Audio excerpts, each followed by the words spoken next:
Baiklah,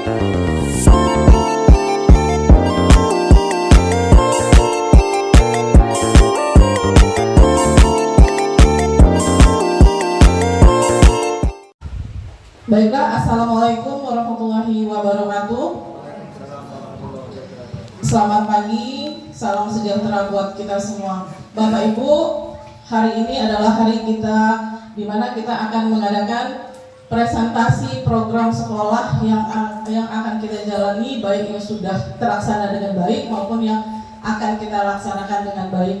Di sini presentasi sekolah yang akan saya presentasikan adalah tentang satu, tujuan dari Kombel kita itu adalah satu, meningkatkan kemampuan guru dalam mengajar.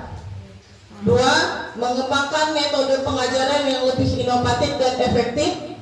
Tiga, mendorong kolaborasi dan berbagi pengetahuan di antara para guru. Meningkatkan kemampuan guru dalam mengajar itu bisa kita lakukan dengan cara kolaborasi dengan teman sejawat, di mana sekolah kita sudah mempunyai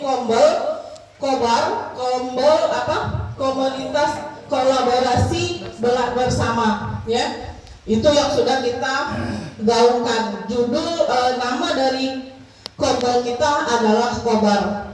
Individu guru yang mengambil ilmu dari PMM orang lain, tapi kolaborasi dengan teman sejawat juga bisa meningkatkan kemampuan kita dalam mengajar, ya, dimana kita saling isi, ya, satu sama lain. Apa kekurangan kita bisa kok diobservasi oleh teman sejawat kita, apa kelebihan kita yang harus kita pertahankan, apa kekurangan kita dalam mengajar, dan juga kemampuan kita dalam mengajar itu sekarang bisa kita adopsi dari berbagai kegiatan, ya. Contoh misalnya kita melakukan, yang kalian lakukan adalah selain dari mengejar sertifikat adalah kita melalui apa?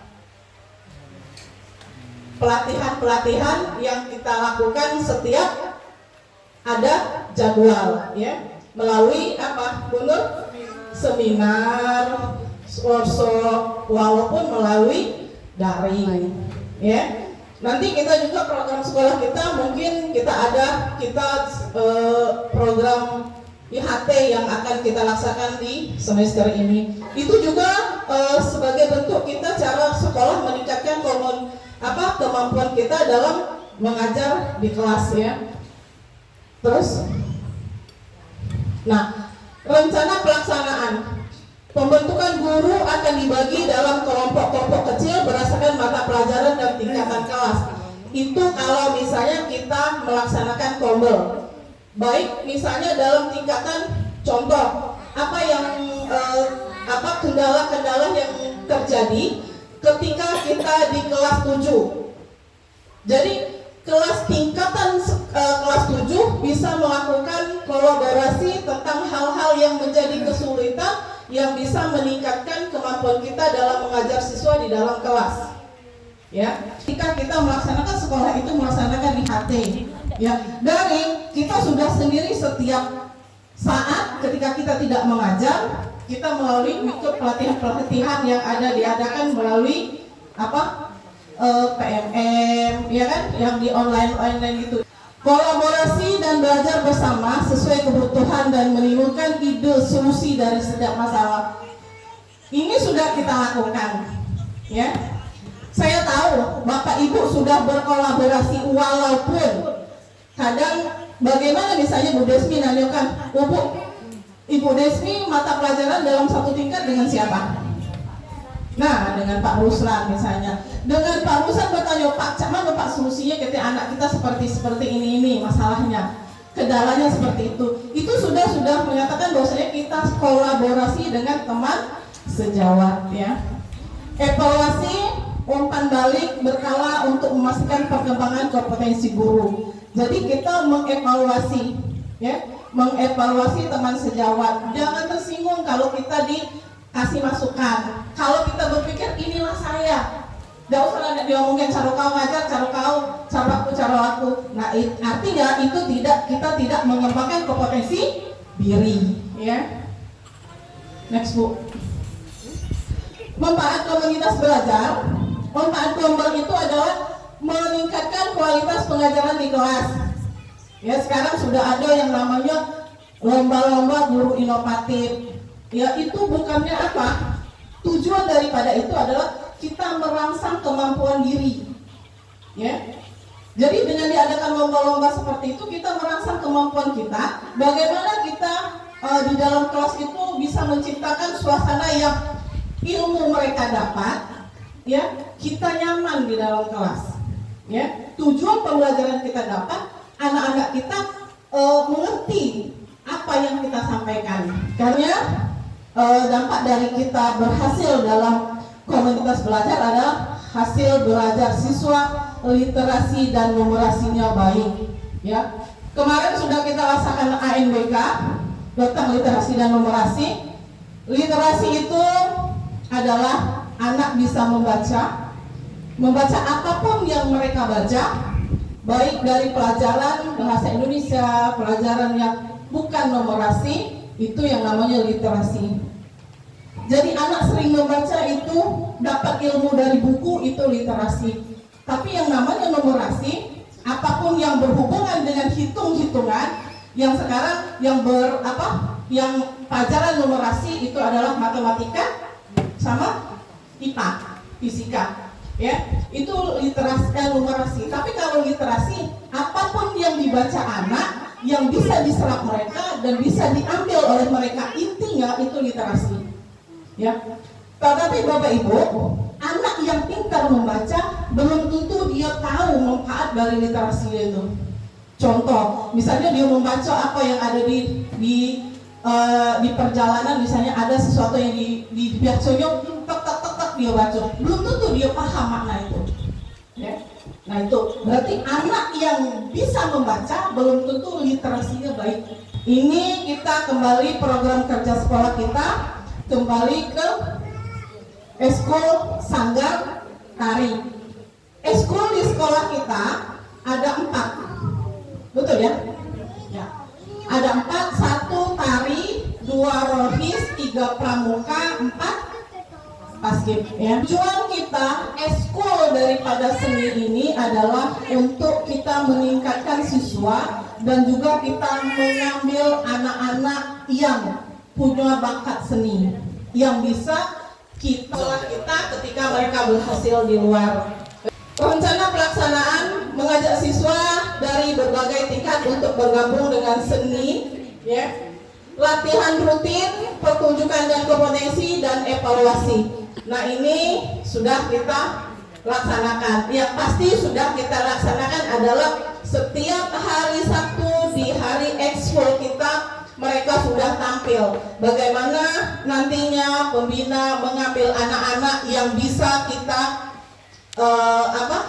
bisa kita didik itu untuk bisa tampil keluar. Rohis. 3 kerohanian, rohis ya. Oke. Tujuan rohis meningkatkan pemahaman dan pengamalan ajaran agama Islam. Bapak Ibu,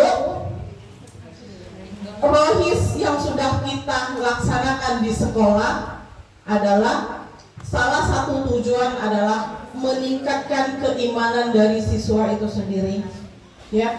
Tapi kadang, ya, anak-anak kita hanya mengenal itu kulitnya, ya.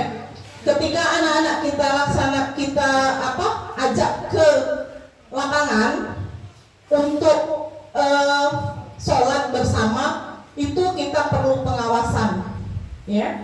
Karena perlu pengawasan, kenapa? Karena jangan sampai program kita itu kita laksanakan tapi tidak menyentuh langsung dengan anak. Anak hanya melakukan sebatas rutinitas, ya. Tujuan rohis meningkatkan pemahaman dan pengamalan ajaran agama Islam, menumbuhkan akhlak dan moral yang baik pada siswa.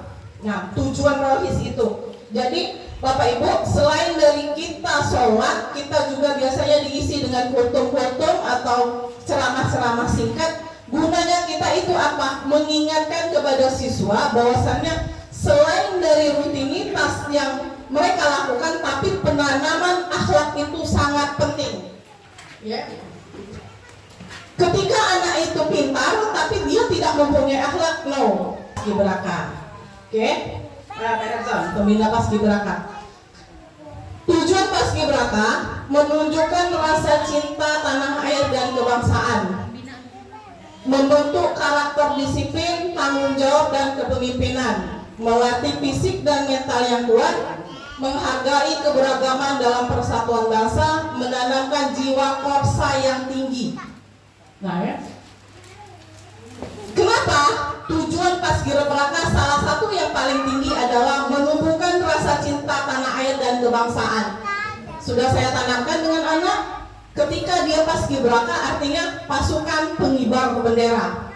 Di situ adalah yang mereka bawa adalah lambang negara. Ketika hormat dengan bendera, mereka sudah tidak merasa bahwa itu bendera yang mereka bawa. Belum kita berhasil, Pak. Ya. Tanamkan dulu bagaimana rasa kebangsaan itu melalui mereka tuh mencintai bendera dulu, lambang negara. Ya. Jadi tujuan paskibraka itu adalah menanamkan dengan anak didik itu bahwa cinta tanah air dan kebangsaan melalui mereka mencintai lambang negara. Ya. 2, membentuk karakter disiplin. Paskibraka harus disiplin waktu, tanggung jawab dan ada rasa jiwa kepemimpinan.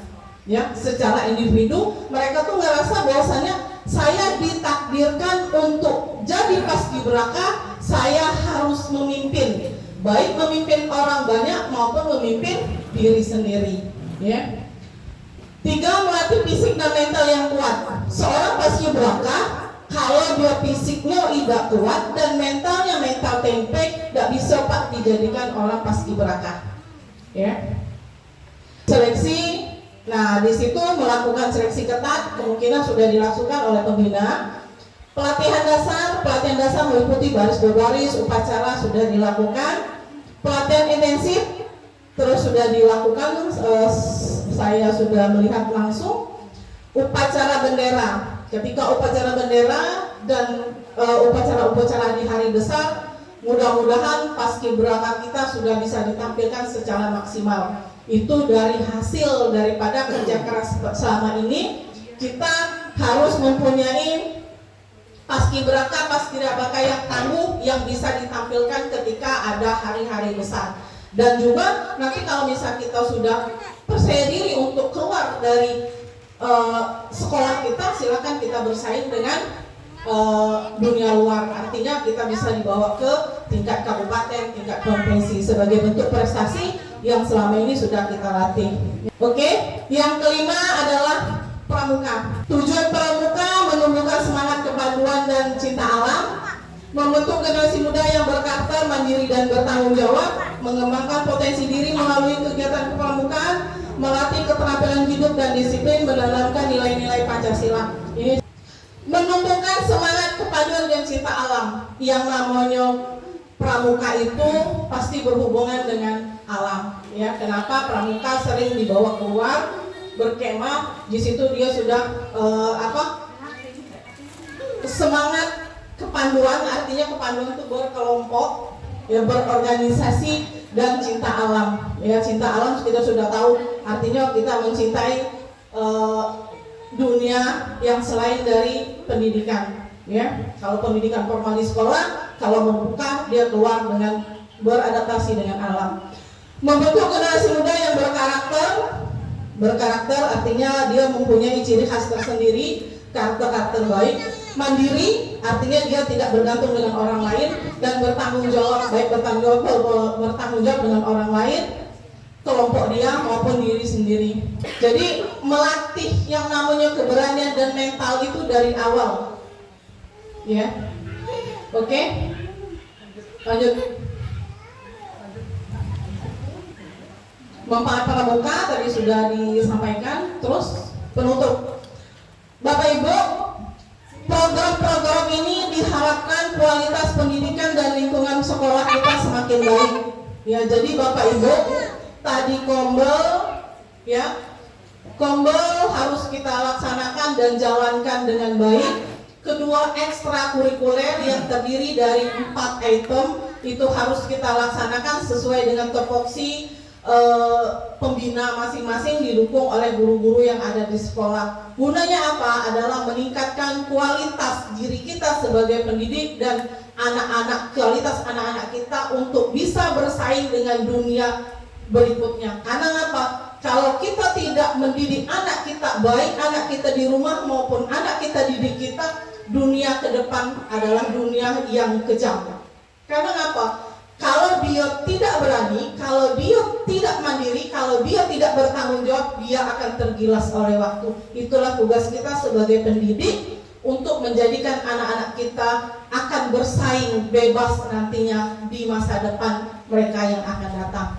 Demikian observasi dan sosial presentasi kita hari ini. Ibu tutup dengan wabillahi taufiq wal hidayah. Wassalamualaikum warahmatullahi wabarakatuh. Terima kasih atas waktunya. Kami ingin nanyakan ini Bu, kalau berdasarkan cerita kawan-kawan ini Bu ya, dari Kombel ini kan bisa mengeluarkan sertifikat gitu ya, yang ditandatangani oleh Ibu Kepsi.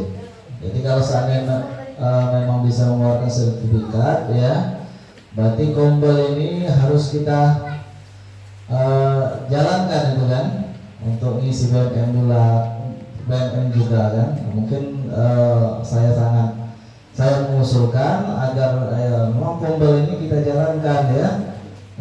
Seperti kita seminar, ada beberapa guru yang kita minta memang dia yang kompeten untuk menjadi narasumber, dan juga mungkin minta dikeluarkan sertifikatnya Bu, untuk kita juga.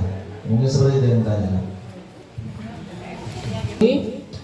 Tadi pertanyaan Pak Billy adalah ketika aktif Kombel kita aktif dan orang-orang aktif di dalam Kombel itu bagaimana supaya bisa dapat sertifikat. Ya, oke. Sebenarnya bisa Pak Billy, memang sudah kita bicarakan sama ketua Kombel kita. Ketika kita melaksanakan kegiatan di sekolah, insya Allah kita keluarkan sertifikatnya. Nanti kalau misalnya Ibu sendiri yang jadi narasumber juga bisa. Nanti bisa ditandatangani oleh Ibu, bisa dengan ketua Kombel bisa, karena seorang narasumber itu dia harus punya legalitas. Misalnya Ibu kemarin Ibu sudah berangkat ke Jakarta pelatihan di Kemendikbud, itu Ibu sudah dapat sertifikat legalitas sebagai pemateri untuk literasi numerasi. Nah, sebenarnya memang Ibu sudah bisa melaksanakan di sekolah, tapi karena Ibu belum pengimbasan di tingkat kabupaten, jadi nanti kurang tepat ketika kita ada kegiatan di Kombel Ibu sendiri, sementara di kabupaten di dinas pendidikan Ibu belum pengimbasan apa yang sudah Ibu dapatkan di tingkat nasional, ya itu. Nanti kita usahakan Pak Billy, dan itu setengahnya wajib. Ketika kita ada kegiatan Kombel, kita mengeluarkan sertifikat. Ya, terima kasih banyak Pak Billy. Pada hari ini kita cukupkan. Marilah kita tutup acara kita dengan sama-sama mengucapkan lafaz hamdalah. Alhamdulillahirabbil alamin. Saya selaku pembawa acara atau MC, lebih dan kurang saya mohon maaf, kepada Allah saya mohon ampun. Saya akhiri, billahi taufiq wal hidayah. Wassalamualaikum warahmatullahi wabarakatuh. Waalaikumsalam warahmatullahi wabarakatuh.